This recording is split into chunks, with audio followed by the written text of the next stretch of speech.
look up the names, make sure I don't miss anything. Thanks, Chuck.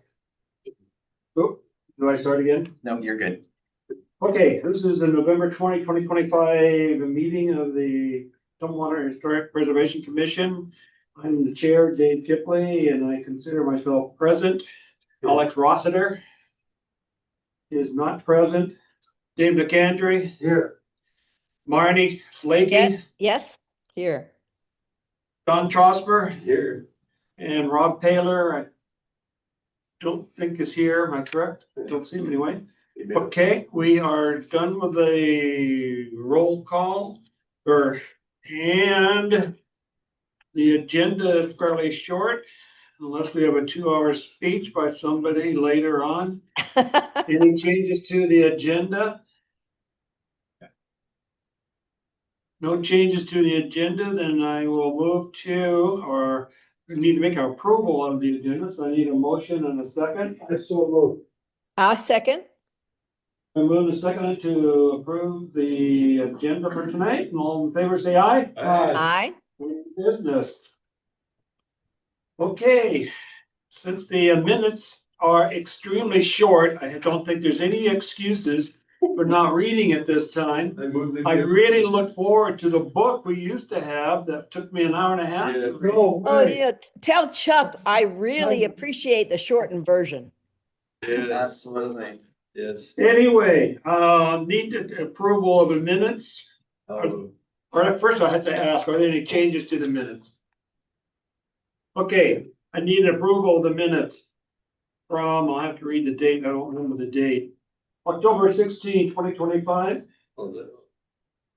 And second? Okay, been moved and seconded by either Marnie or Prosper over here. Anyway, all in favor, say aye. Aye. Opposed? Okay, we're to public comment. Make comment. Why don't you come up here and join us at the table so they can, Yeah, if that's okay, I mean. Come on. Come on. You can sit between Dave and Dave. Let me, do a quick pass out, so. I prefer having handouts myself. Thank you. There you go. Thank you very much. This is actually, I think, very complimentary to some stuff that Dave McAndry has been working on, but I just wanted to share a few thoughts. Need to have you identify yourself so we can get you on video and My name is Eric Johansson. I'm a resident of Tumwater, about 15 years or so, not a professional historian, and I do not represent the tribes, just to be clear. I have a lot of references to tribes in here, but I shouldn't be, thought of as the gospel source. Would you prefer I be up there or? Mind you. Is that right? Yeah, wherever you'd like. Okay.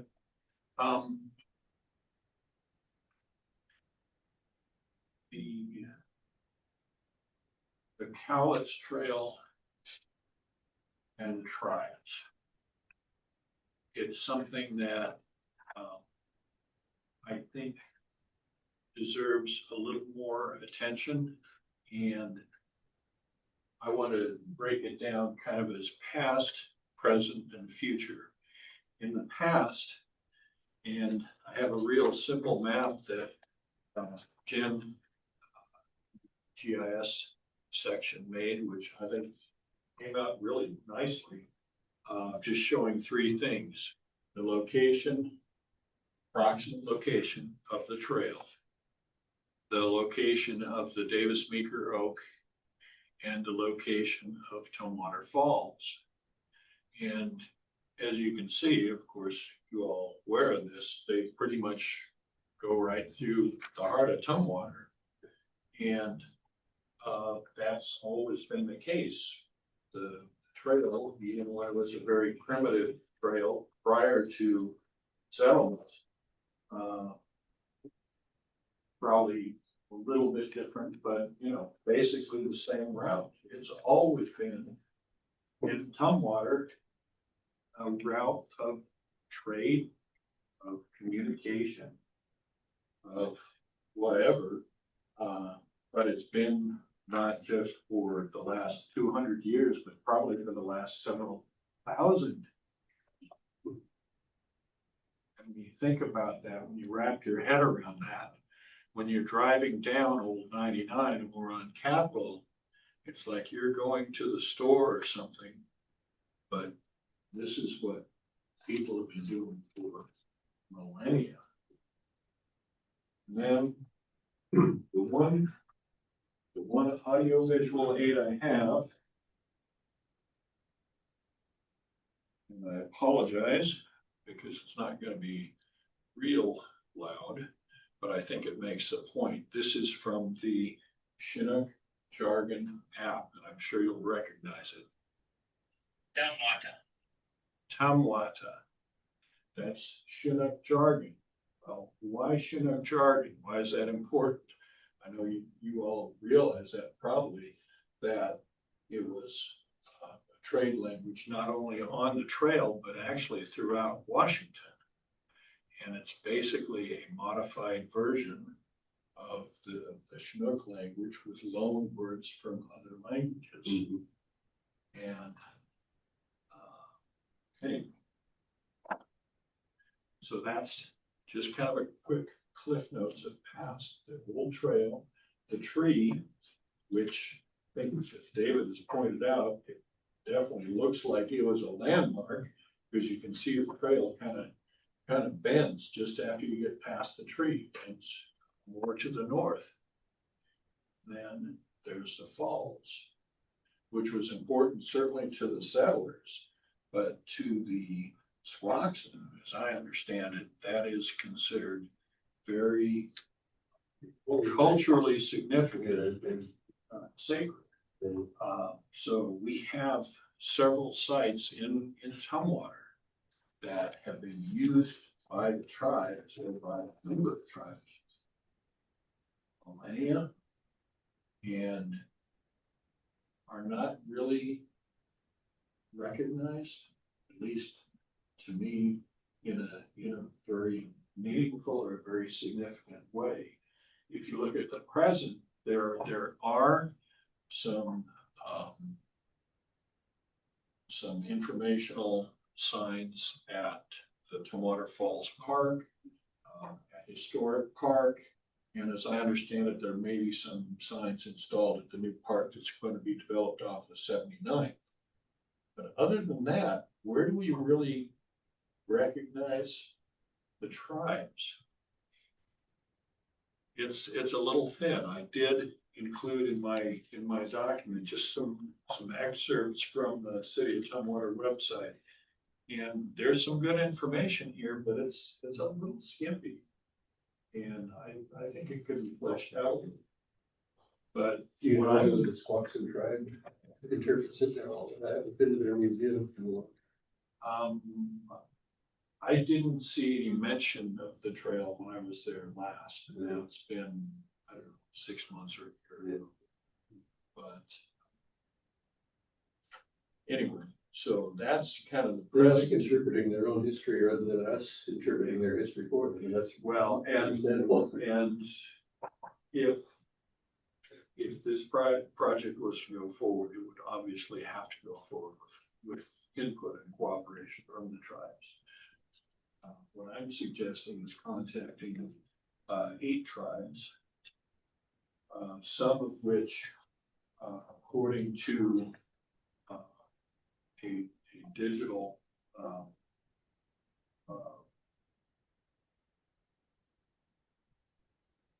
an indigenous-led digital mapping program that's basically worldwide. That says in Tumwater there are 5 that consider the lands and waters of Tumwater to be part of their traditional area. Whether that's exactly right or not, I don't know, but that's a place to start. And in addition, I think there's 3 others that I would include. So I would go with 8 to start with. And then ask if they were interested in putting up an emblem and their name sign at one of these intersections. And the timing on this kind of relates to the future. The timing on this, we're working, or I should say the city is working on Park 79th, which is gonna be, what, another year or two, I think. Completed in 27. There's, who knows how long it's gonna take, but there's also the work being done by the state. I think it's ecology down at the lake where Chutes dam is gonna be taken out, and there's gonna be some interpretive signage there, including, I think, a little bit in historic park, maybe. There'll be a new boardwalk over the water in historical park with, yeah, interpretive signage. That's much further out. But this might be a really good time to think Set about that up, yeah. involving the tribes in something to recognize the long history they've had with the city of Tumwater. And it includes some tribes I wouldn't have necessarily thought of as having a connection with Tumwater, like the Umatilla, for example, or the Yakima. I wouldn't really have thought of that, but it kind of makes sense. You realize, oh, wait a minute, horses, that makes it a whole lot easier to get over the pathway and come over here and trade with your cousins, so to speak. So anyway, that's the Cliff Notes version. It's just something I've been chewing on for a while, and inspired a lot by work that David Cantor has been doing. Really respect him a lot, but I think some involvement from the tribes would be really a good thing, especially when you think some of the big events in Tumwater, like the fireworks and Brewfest, tribes are sponsors. I mean, they're partners. So something to really acknowledge their importance, both in the past and now. I think it's appropriate. So anyway, that was it. All right. And, you know, something you want to chew on a little bit. Any discussion? Well, I think the biggest hurdle is that staff load to make things happen. Staffing to make things happen. And we have difficulty managing the most modest of, am I not correct, Chuck? So. Yeah. And there's a significant bit of overlap to what I'm about to present. So I think we can achieve a lot. I was intrigued by one thing here. The Boston Street is Chinook jargon for America. That is really intriguing. I thought so too. That was, I don't know if that's by chance or if there was a traffic engineer who just thought that was cool, but if you think about it, that's an incredibly appropriate place. If you want to say American, or the settlers, at least, my understanding is one of the main reasons they were here is not just for the farming, but for using the water power of the falls. Definitely. And so Boston, that's Chinook jargon, at least according to the dictionary. Chinook jargon dictionary, Boston is their word for America. Yeah. They sometimes refer to it as Bostonians. But I mean, it's also right next to, you're probably aware of one of the markers that was placed by the DAR in 1916, right next to Boston. There'll be a slide of that in this presentation. Great.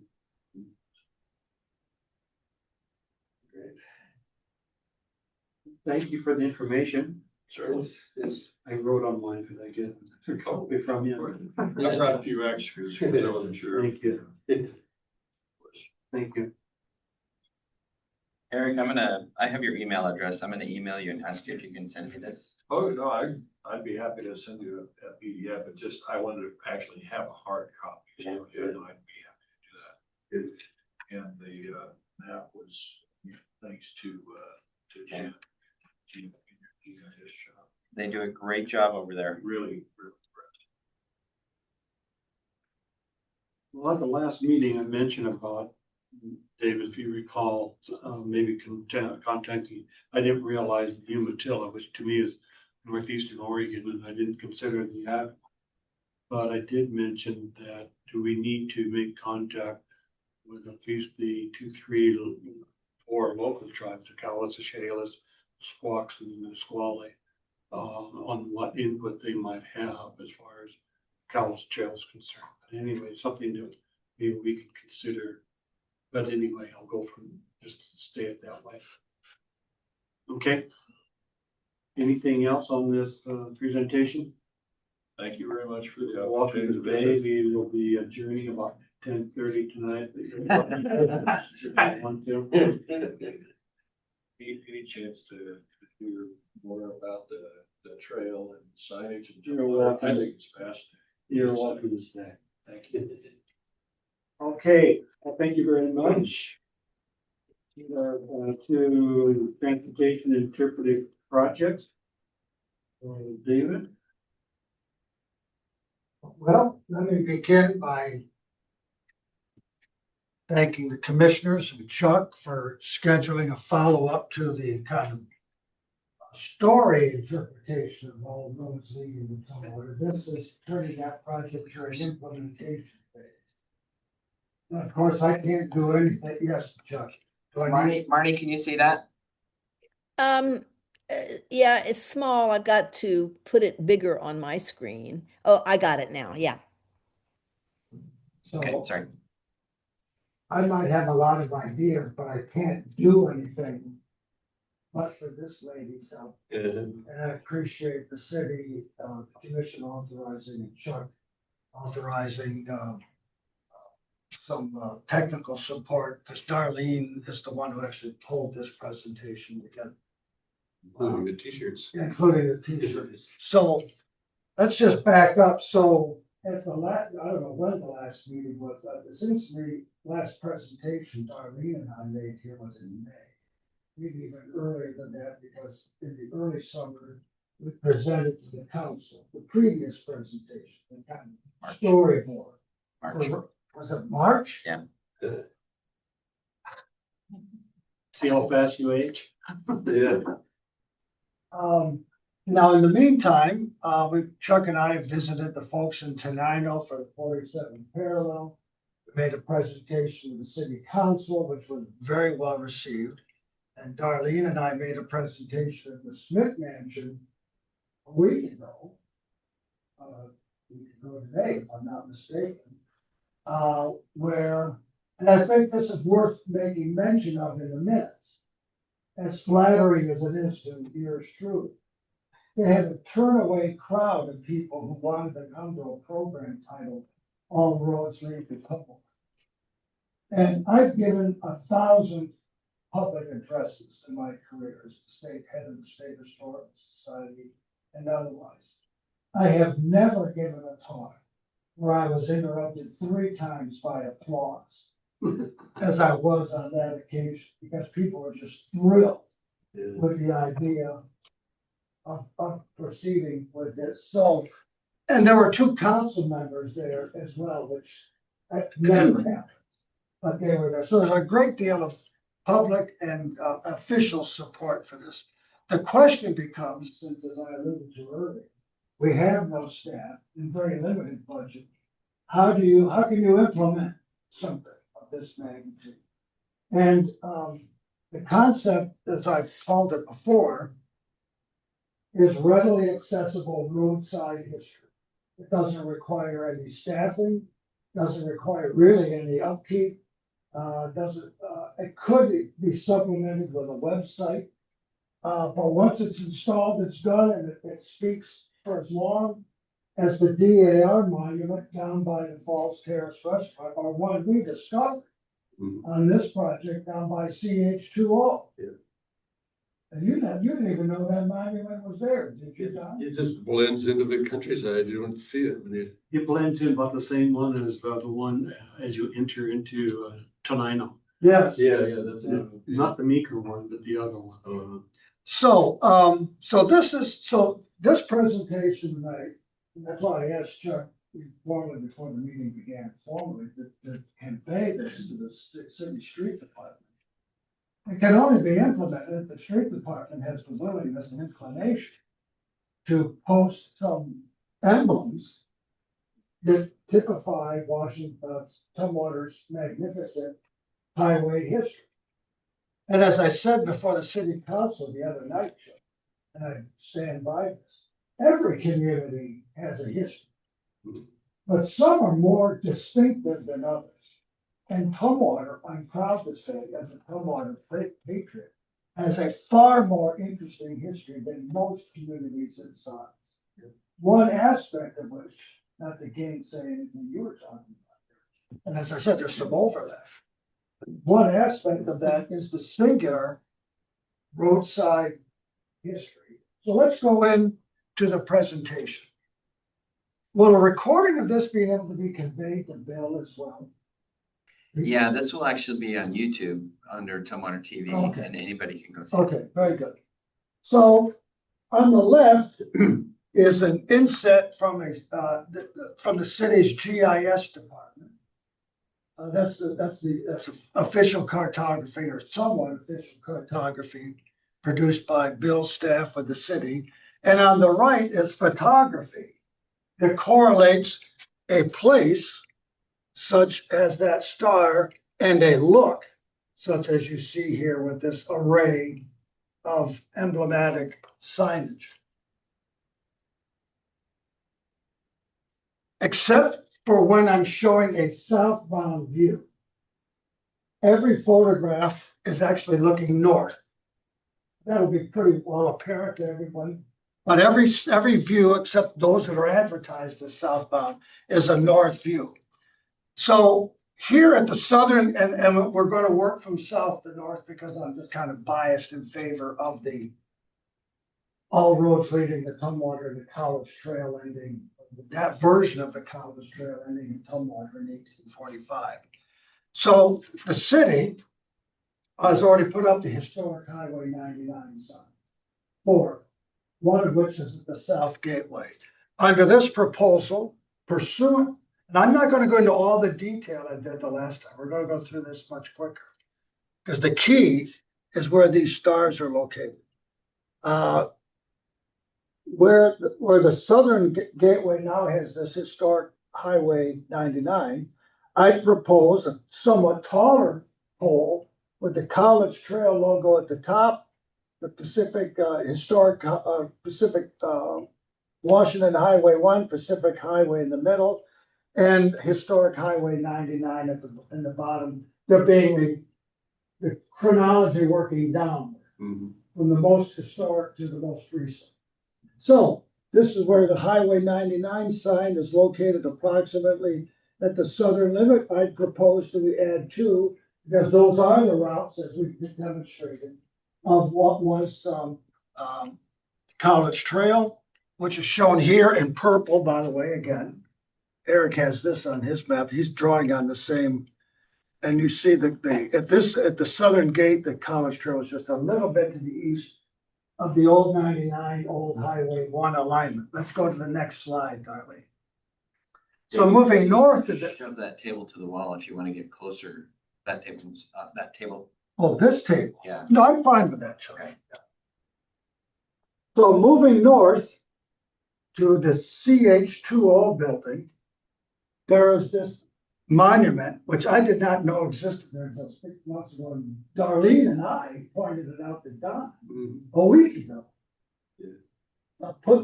Put up in 1916 by the DAR. Now, what's interesting about this is the daughters were drawing on the same bit of historical information I related in the first slideshow, which was that at the dedication of the monuments in the park around this time, Hazard Stephen, General Stevens' son, said, the highways coming into town are exactly where the trail came in here that his father traversed in the 1850s.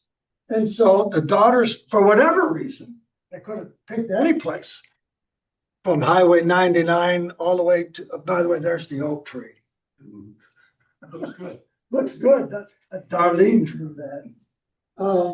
It actually looks like our oak tree. But I find myself easily digressed.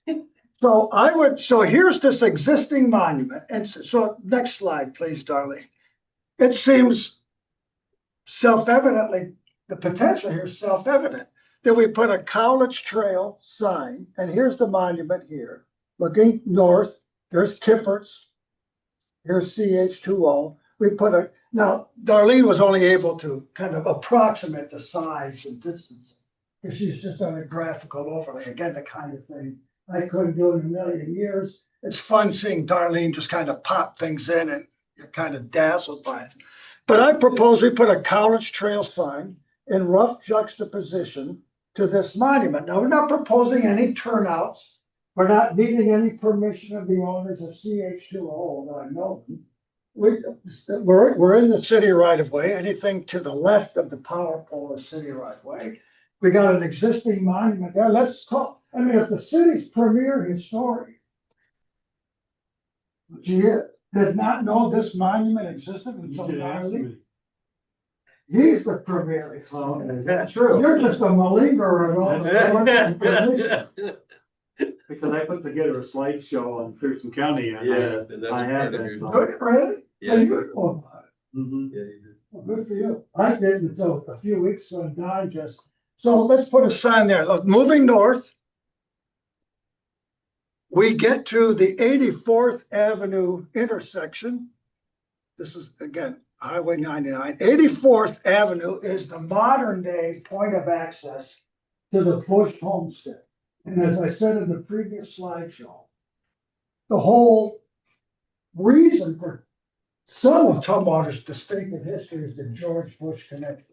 Coming over on the Cowlitz Trail. So I got no turnout, but again, if linked to a website, maybe a map, we can point out the fact that the guy from around whom this whole story, at least the early phase, revolves, he lived just to the east of this spot.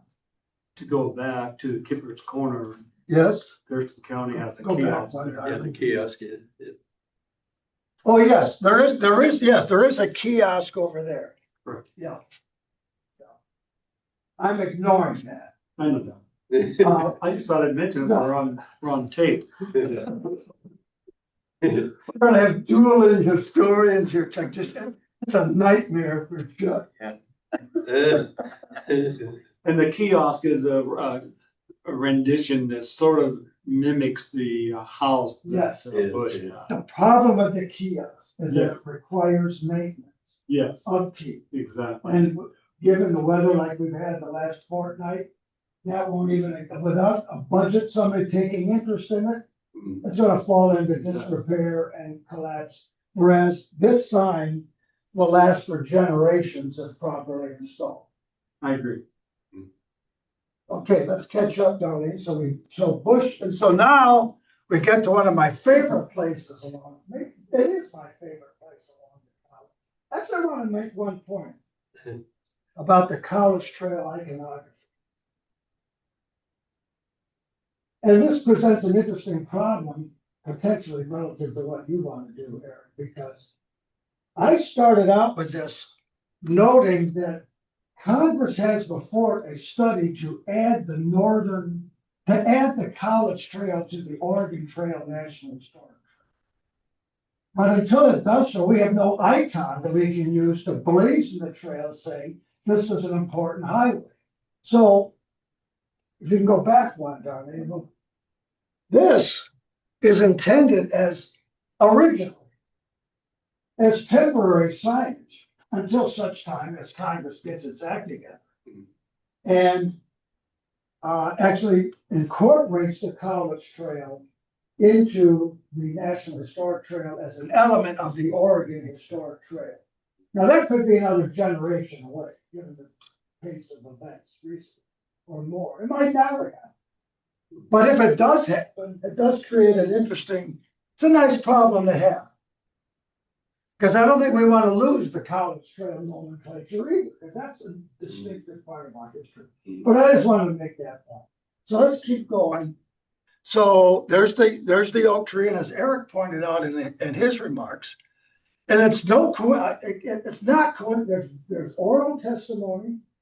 And it seems now well documented that the oak tree was in fact a landmark along the Oregon Trail College Trail.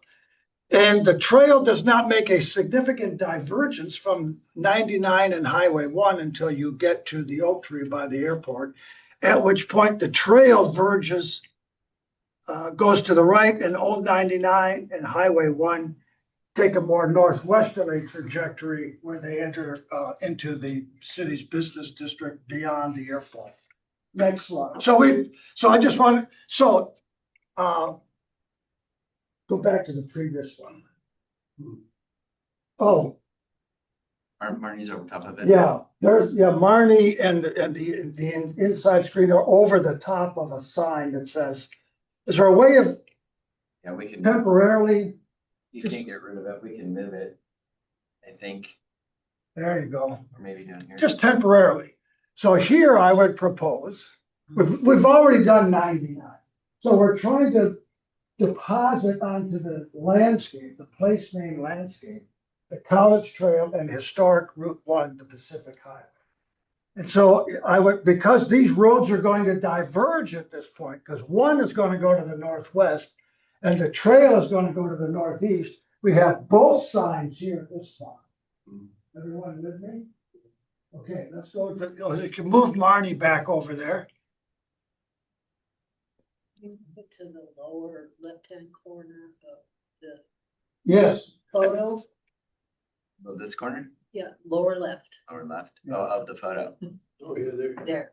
That shouldn't interfere with that. Okay. Thank you, Darlene. See, Darlene knows what she's doing. Yeah. She's got an eye for Glad this. somebody does. Yeah, I'm sorry. good one. I deserve that. So southbound, on the other side of the tree. We'd have, I'm just relishing a moment where I present this slide in the city. Where we have the College Trail and historic Route 1, right, literally right in the shadow of the Davis Meeker oak tree. So that's a southbound view. Next slide, Darlene. So we're going to follow the trail now. We're going to come back to 1 later, but now we're going to follow the College Trail route into Tumwater. So I thought one of the distinctive features of this distinctive story is that the College Trail. And this has potential for matching, intersecting with your idea to some extent, Eric. One of the interesting facets is that the College Trail goes by the 2 oldest elementary schools in Tumwater. I mean, right by, it's like the 47th parallel. I'm not talking about a few hundred yards. It goes right by the front door of the 2 elementary schools in town. So Peter G. Schmidt in this photo is off to the left. This was difficult for Darlene and I to finesse, but the school's over here. And so we propose right adjacent to the school, as you can see on this map, north of the Israel Road crossing, but not quite to the school here, put a sign that says College Trail. Because as I said at the time, parents bringing their kids to school will pass by that sign every day. And every instinct I have as a historian tells me the kids are going to say to me, Dad, what's the College Trail? Yeah. And it doesn't require any museum, it doesn't require a book, it just requires somebody willing to answer a question. We're just simply going to pose the question in a manner of speaking. Next slide. So, this is the corner of Dennis and Bonnywood, where we would put a sign, College Trail to the right. Because that in fact, you can see the College Trail. If you're at this intersection, to the right is the path of the College Trail to the southern extremity of the city and beyond. So that's how we solve the College Trail at the southern end of the city. Next slide, please. So then we come to a very interesting effect. Is the old highways building on the city's Register of Historic Places? No. It should be. Is there any risk that this building will be torn down? It is being torn down. It is being torn down? Yeah. Has that decision been made? Yeah, DOT, yeah, it is trashed inside. I don't know if I can continue, Mr. Chairman. Sure. I think we brought this up last week, maybe, I don't know. Or maybe I asked you after the meeting, I think. So this is, one of the sites we're looking at for our community center. Yes. If it's not community center, then it'll be some kind of other urban development. But the city's working with DOT to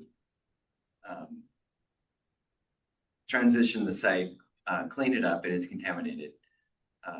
And DOT has plans to tear down all the buildings. Mr. Chairman, I have a prerogative of making a motion in the middle of this presentation. While it's topical, Why don't we finish your I'm presentation? afraid I'll forget. Can you assure me?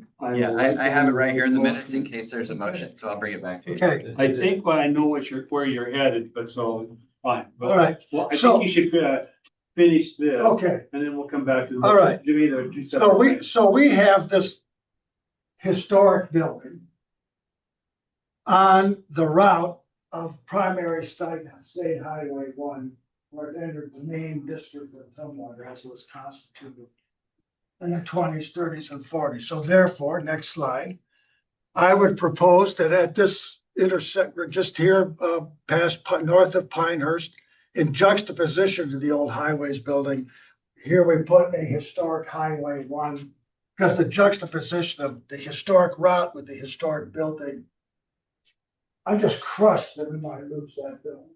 Yeah. Well, to me, it's a significant building plus the old hangar that's over on the airport near the old oak tree, which is to me the two cool buildings that we have in that area. Yeah. But that's another story. We'll come back to this. Yes. Because at a minimum, we need to do some historic mitigation. in that building, but we'll come back to that. So let's go to the next slide. So looking southbound, again, here's the highway department building. This is the same age as the Carline Bridge over the Deschutes River. Built at the same time. It's got the same Art Deco lettering. They're of a piece. And the more I think about it, the more upset I'm getting that we might lose this building. But anyway, there's where Darlene has put our sign, somewhat oversized, but you get the point. Let's go to the next. Now, the question, of course, the bill and the street department will have to consider. And it was one of my main reasons of hesitation about your idea. We're proposing to put up 30 or 40 signs.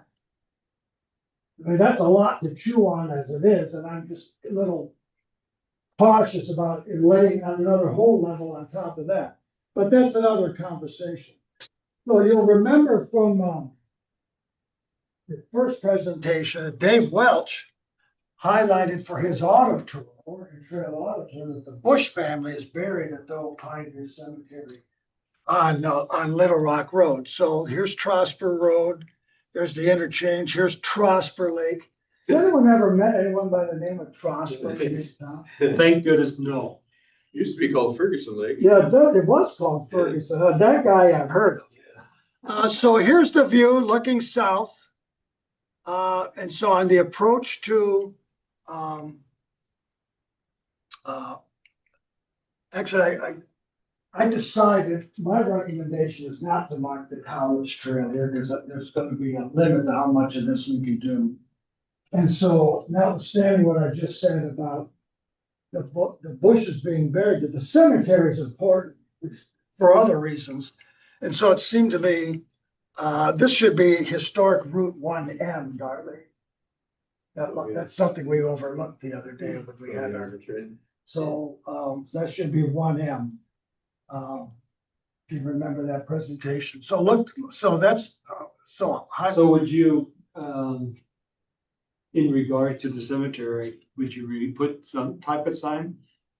If it's not the Callis Trail sign? no, but nothing beyond, nothing that's a part of this project, no. Okay, Much like we bracketed the historic Carline Bridge with 99 signs, I'm proposing to bracket the Pioneer Cemetery with 1M signs. okay. It's not really appropriate to call it the College Trail because there was a Pioneer Trail, Little Rock Road, but it wasn't the college trail. So there's kind of a historical accuracy. So I debated this, that Darlene can attest when we last had our work session, and I said, take out the college trail, let's just make this 1M, but we forgot the M on it. Next slide. Yeah, should have 1M here too. Can't believe we missed that, Darlene. It just went right over our heads. Yeah, it went right over our head. This should be one. Now, That's this is the, wrong. this is the circle, We'll get a magic marker and mark the screen. well, can we do a revised version of this that we send to Bill? Yeah. Okay, thanks. So this is the traffic, there's the cemetery, this is the traffic circle that takes you to the east to Home Depot, the new Starbucks is there. Great store, by the way. I see Chuck there from time to time on his way to work. So we propose to mark it there. And then we have one more at the southern gate of the city down at Hank's Corner. And again, yeah, this should be, I didn't realize that intersection had a name. This I learned from Don. That intersection there of Little Rock Road and Israel Road, that's Hank's Corner where the Remax sign is. Who was Hank, Don? Hank Jensen, he had a little grocery store and gas station there. It was kind of the community grocery store for like a 7-Eleven kind of idea. By the way, I'm remiss in not acknowledging that when Darlene and I did our field assessment, Don was our guide to a lot of this. And so I want I was to. kind of tired that day.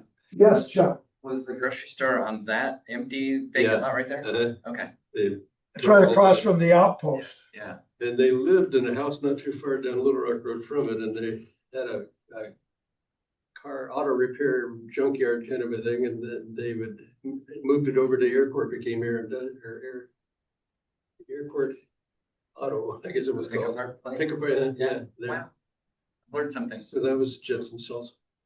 Okay, next slide, Darlene. So let's get back to, now we're going to go to the north end of town.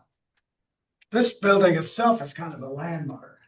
And you will recall from my earlier presentation that before the freeway was built, the College Trail, Highway 1, and 99 before it was straightened in the 30s, crossed northwesterly over the alignment of the modern I-5 to what's now the 2nd Avenue Transit by Michael T. Simmons, which is at this intersection right here.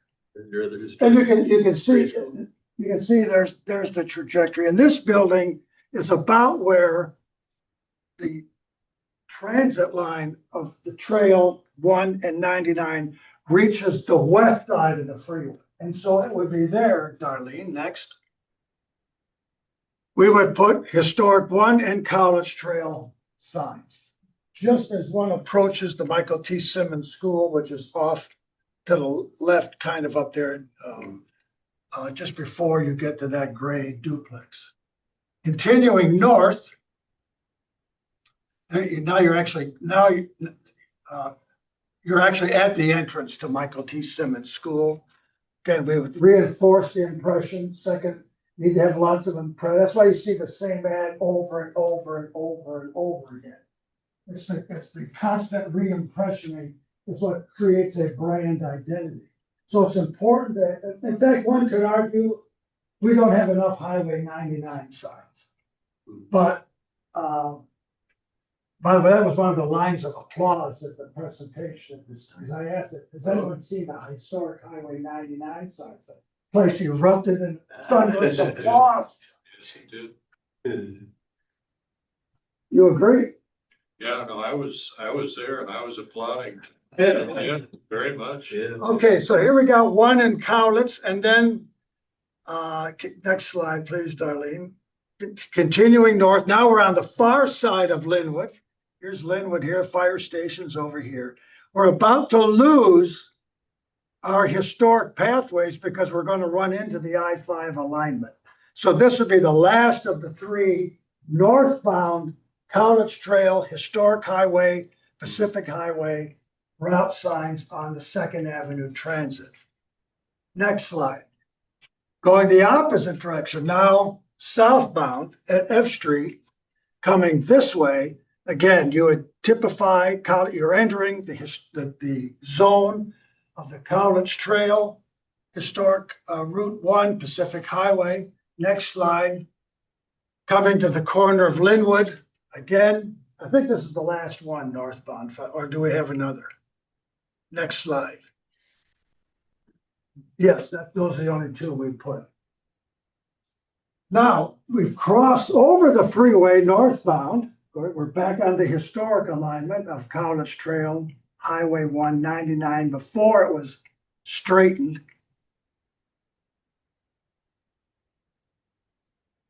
Here.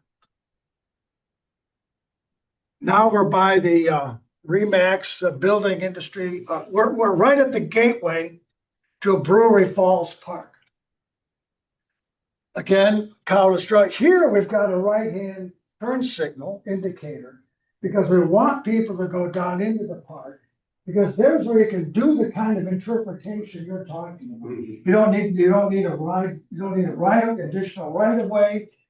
You've got room there are templates down in the Falls Park Brewery that are empty. Yeah. Where you have half a dozen now. They can tell any number of stories. That needs to be filled out. So that's one of the things I thought of, Eric, regarding some of the things that are on your prospectus. So anyway, back to this. So again, 1 in Cowlitz Trail. Next slide, Darlene. Looking southbound opposite the Falls Terrace. I'm reluctant, because my bias is in favor of the George Bush story and the immigrant party coming northbound for his freedom's sake. My bias is to put a profusion of Cowlitz Trail signs northbound, leaving, can't believe I'm about to, well, I am about to say the prejudice precinct of Oregon Territory. So I'm just proposing we just put Highway 1 here. So let's keep going, Darlene. Here, Eric, as you were pointing, here's the other Oregon Trail marker By Boston. by Boston Street. Yeah. And I love the idea, even if it's not true, Eric, even if it's coincidental, I don't know if it's coincidence or not. I just think it's really cool. that ought to be taken advantage of with Yeah. some of the templates that Chuck just ready-made for storytelling now. And that bridge is historic in itself. There's nothing in this vicinity that even tells the history. Go to the next slide, Darlene. Go back to it a little bit. Yes, Is there any information on where names of streets, Tumwater have originated? As an example here, would there be records of why this? I've never been able to. Yeah. that would have find been any- a Jim Brown called- question. People have called and asked, why is it Custer Way? Yeah, and Things like we that. never did find that information with them. I had to do an article for road names for one of my books, and it's hard to find information. And usually not developers. It's usually named after an early pioneer that, like Like Israel. Ferguson. Yeah. So there's nothing in that park. I don't want this to become an indictment of park and its interpretive signage. I think Chuck would be the first to say there's a lot that can be done there. Yeah, One thing that can be done down in that park. This is a historic and significantly historic bridge in its own right. And the fact that it's still functional 110 years after it was built is a story worth telling. But anyway, this is the route of Highway 1. So in my framework, the Cowlitz Trail ends right underneath them, because that's where the pioneer settlers ended. So the Cowlitz Trail signage ends up by the BIAW building, where it says to turn right down into the park, where we cover the story in more detail. But Highway 1, yes, It would be where the trail ended for the settlers. for the founding part, Yes, yes, but not necessarily for the indigenous. or anyone else. Yes. But how do you tell the nuance of that story I understood. on a roadside sign? yeah. So, so eastbound Highway 1, going back the other way, Darlene, next slide. Actually, I'm arguing against what I just said. We do have Cowlitz Trail, and this is a proposal for consideration. Highway 1, Cowlitz Trail. Here because this is the end, this is where the founding, this is as far north as the founding settlement got, the falls. So we're nearly done. How many more slides do we The have? Ira Ward Bridge was the predecessor to Boston Street. It was wooden bridge. Yeah, that was in the previous slideshow. Yeah. So this is the last slide. I think so. Yeah. So at the northern gate of the city, working southbound, laid over the top of historic Highway 99, we would put a historic Route 1 sign. That is the proposal. I have no idea how much it would cost, Yeah. how many of these signs the street department would allow, because we know what they're motorist confusion, too many things to look at. And so I probably have proposed more signs than the street. I probably shouldn't say this because they'll use this as an excuse not to put some in. Yeah. Since that's I'm right. being taken. That's right. But I'm too far out now to retrench. So, I've proposed nearly the maximum. You could do more than what I've done, but this seemed sufficient to cover the story. The Cowlitz Trail, Highway 1, 99 is already in hand. From the southern limit of the city to the northern, and we haven't even gotten to 101, 1,535 miles to Los Angeles, where that road begins and ends, or the 47th parallel line. So that's with Don's assistant, Darlene's significant assistance. That's my presentation. I think you answered some of my questions and starting with the number of signs, I think you said 33. Well, that's how many slides there are. Aha, so how many signs? There's 27 slides. Okay, so that's one of the questions. And then obviously the next one would be how much do the signs cost? And I think that's still up in the air. Well, Chuck, how much do the 99 signs cost? They were $1.98 on sale. Off the top of my head, I don't know. They're probably $100 each. Cheap.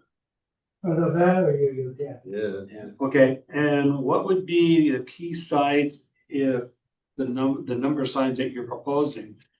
What if I don't know what the numbers are. Let's say 100 signs and you had to reduce it by half. What would be the super duper key sites that would be slam dunk, gotta be done? Southern and Northern Gateway, Okay, Bush Farmstead, Oak Tree, Mhm. Peter G. Schmidt School, Michael T. Simmons School, for College Trail. okay. And what I would do is. There's very few I would take out. I've been very sparing. Yeah. I understand that, Dave. I could guess that.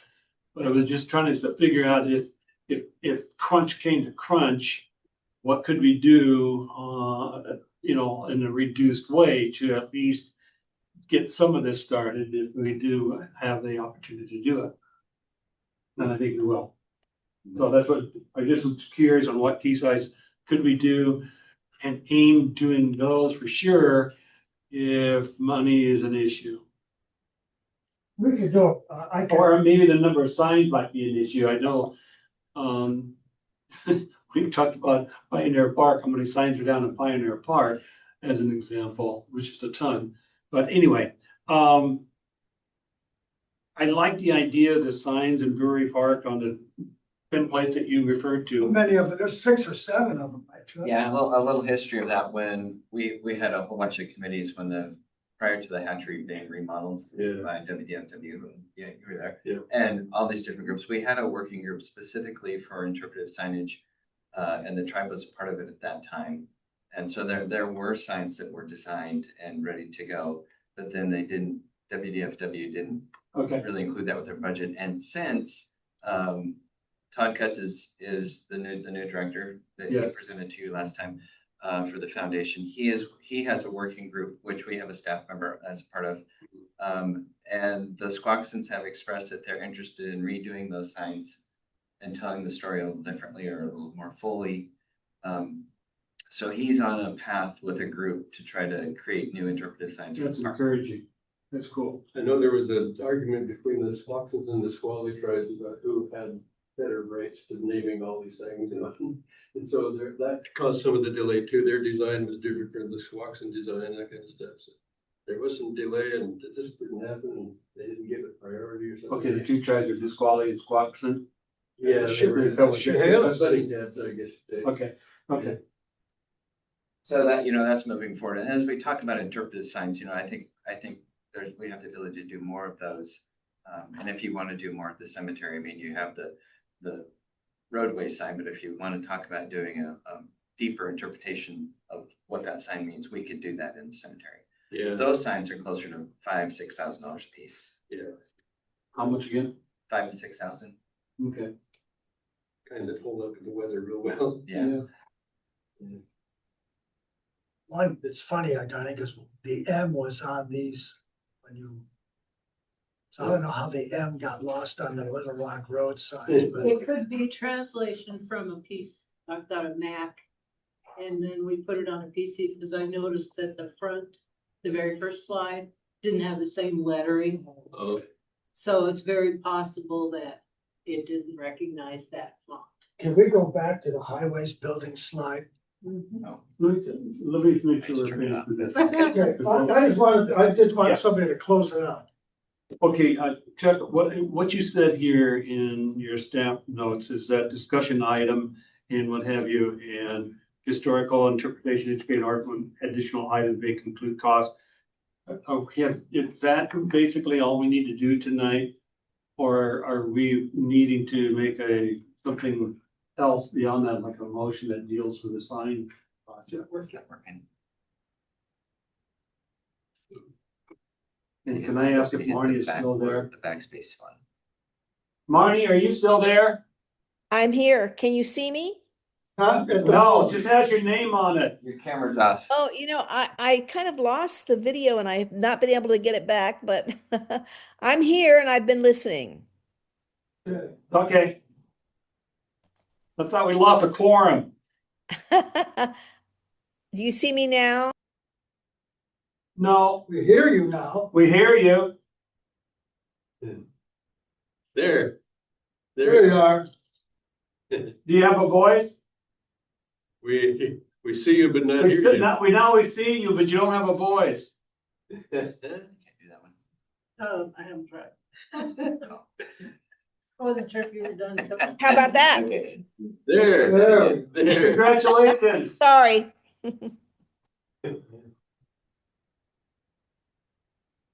Okay.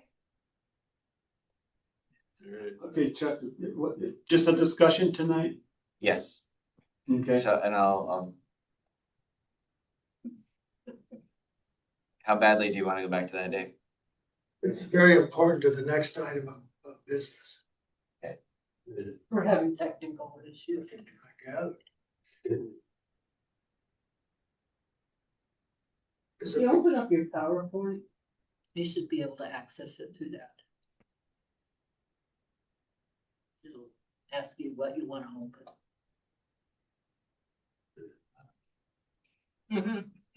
There we see go. all slides? Open. Is that the open? Open. No, it's a screen. You want to go up to see all slides. I can't either.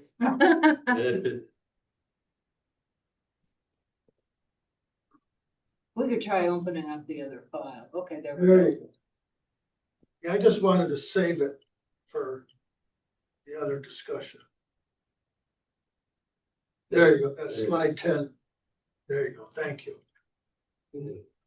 Okay. You end discussion on the signs. Are there any other comments, questions, whatever? So my thought process, and you can tell me if you would agree and want to do this, was that we won't have a December meeting, but at our January, I think it's the 16th meeting, we would kind of have a powwow of sorts to talk about all of these projects. And make an effort to get Bill Lindauer from the Transportation Department here, as well as Brad Medred, who's the Director of Community Development, or one of his staff, because there'll there'll be a permitting issue particularly for the monument. Hmm. And he reached out to me this week. We don't have anything specific in city code. We have everything for signage, but we don't have anything specific to a monument. So we're gonna have to figure out how we handle that. But there'll probably be a permitting process to go through. So we want to talk to Brad about, how we get to yes and how we make that work. Is it too early to plan another presentation before council and work session, Chuck? I think February is probably good. I mean, there's gonna be two new people, hopefully by February. They're gonna have to appoint someone to Leah's seat. And a new mayor. So I think them seeing it again would be good. And that's a push for staff as well. They did it by February. Yeah. So maybe even March would be better. Maybe. We'll see how their timing goes. So, and then also invite the stone carvers to come in January. Oh, wonderful. So we have all. That'd those be people. good. Good, Yeah. Excellent, okay, excellent, you right? answered my question. We've got real momentum, Mr. Chairman. Sounds good. Yeah. That's because we're doing all the work. Darlene is. Yeah, but the letter M is her fault. I lost my pen. Yeah. Okay, Dave, during his presentation, wanted to talk about, and I'd rather have a discussion, David, before making a motion, if you wish. That's okay, but anyway, about the highway Yeah, department building, which is on screen slide number 10. yeah. So, I can't speak to the condition of the building.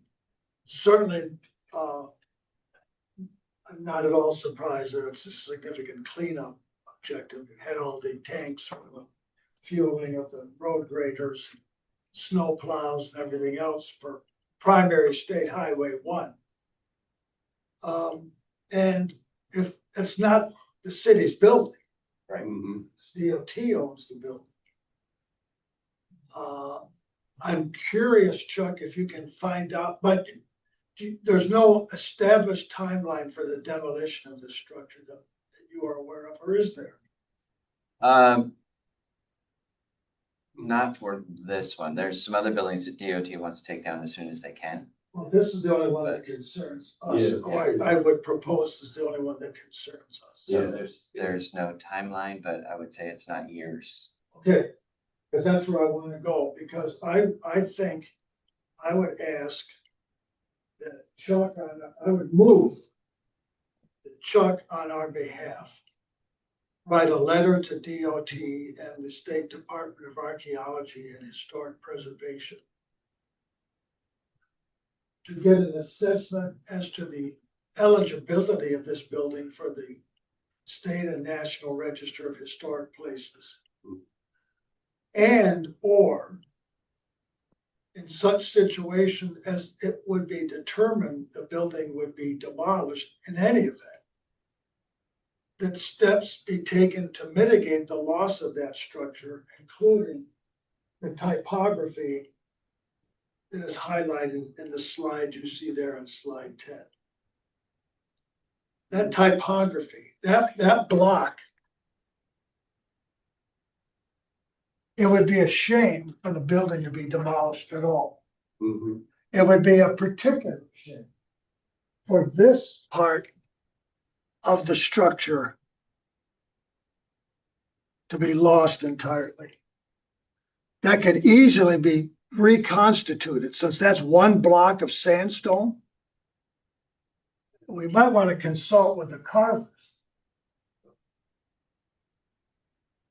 This, and I'd be shocked if the highway department and the Department of Archaeology and Historic Preservation have not already determined, or wouldn't determine at such point they got to it, that this block of print be preserved and become some kind of monument on the street facing side of that property. And I move all of that. The shakes. Okay, so as your new minutes taker, Yeah.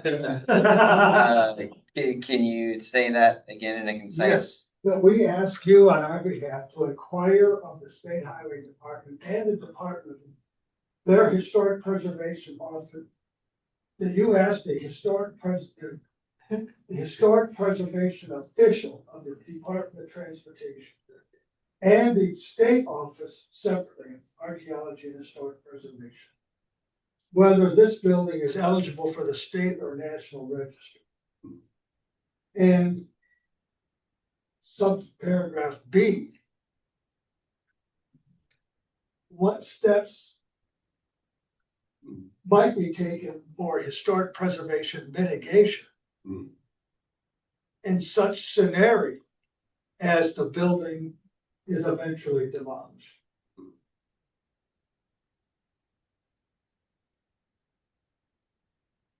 Okay. My motion. The whole piece of property would be so nice to have for tourism and have a monument park in there and then little things, make it a tourist pull set aside.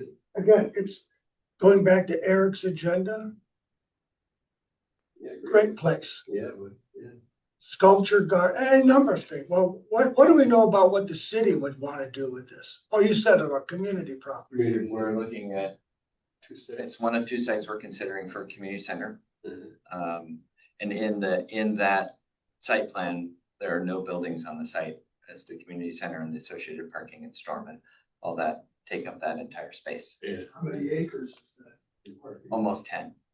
That's a big chunk of property. Yeah. Right in the center of the city's commercial core. So we're It's going, like Tumwater Central Park, Chuck. no, that's the brewery property. Yeah. We are working with DOT. We have environmental consultants on board for us as does DOT. We're going through environmental review on this with them and trying to push them to keep this moving forward and get it cleaned up.